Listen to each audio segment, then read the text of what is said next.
তেওঁলোকে এই ফৰ্মখনত মানে মোক যিখন এই ফৰ্ম দিয়া হৈছিলে, এই ফৰ্ম আৰু বি ফৰ্ম একেলগে দুটা থাকে। মোক যিখন এই ফৰ্ম দিয়া হৈছিলে সেই এই ফৰ্মখনত জিতেন সিং ছাৰৰ ছিগনেচাৰ নাছিলে। তো সেই ছিগনেচাৰটো নথকাৰ কাৰণে বেচিকেলি মানে হেৰি কৰা হৈছে। যিদিনা মই 23 তাৰিখে ছাবমিট কৰিলোঁ সিদিনা মোক বিচৰা হ'ল যে এই ফৰ্মখনৰ অৰিজিনেল হেৰি লাগে বুলি।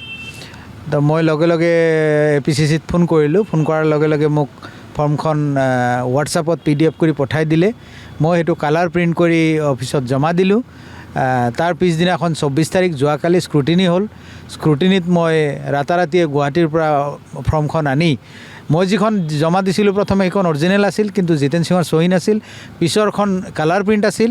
আকৌ 24 তাৰিখে স্ক্ৰুটিনিত 23 তাৰিখে ৰাতি গুৱাহাটীৰ পৰা আনি 24 তাৰিখে স্ক্ৰুটিনিত মই অৰিজিনেল কপিটো মানে যি ধৰণে বিচাৰে আৰু ইলেকশ্যন কমিশ্যনে সেই ধৰণে মই দিলোঁ।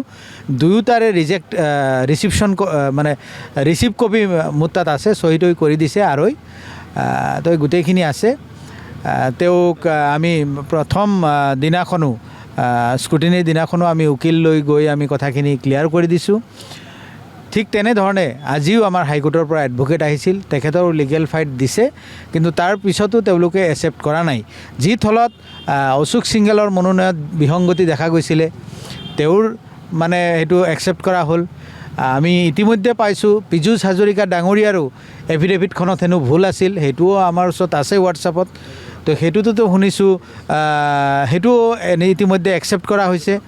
তো এই ধৰণৰ যদি কাৰবাৰবিলাক হয়, আৰু এটা কথা য'ত মানে আমি যিহেতু স্ক্ৰুটিনি কিহৰ কাৰণে হয়, আমাৰ এক্টিভেশ্যনৰ কাৰণে, এই মুহূৰ্তত মই দলীয় কৰ্মী আৰু সমৰ্থকসকলক বিনম্ৰভাৱে অনুৰোধ জনাইছোঁ যে তেওঁলোকে আৱেগিক হ'ব নালাগে, তেওঁলোকে ভাঙি পৰিব নালাগে।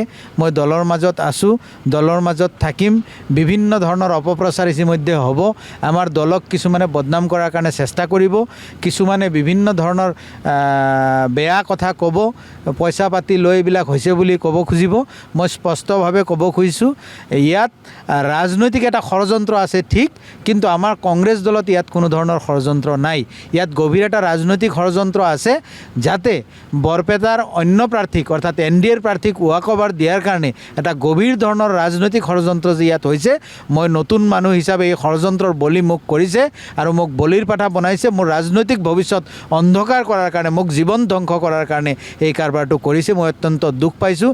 তদুপৰি ডিকেট আৰু এ ফৰ্ম আৰু বি ফৰ্ম মই এই সম্পৰ্কে কোনো ধৰণৰ অৱগত নাছিলোঁ। আপোনালোকে জানে 4-5 মাহ হ'ল, 6 মাহ হ'ল মই ৰাজনীতিত আহিছোঁ।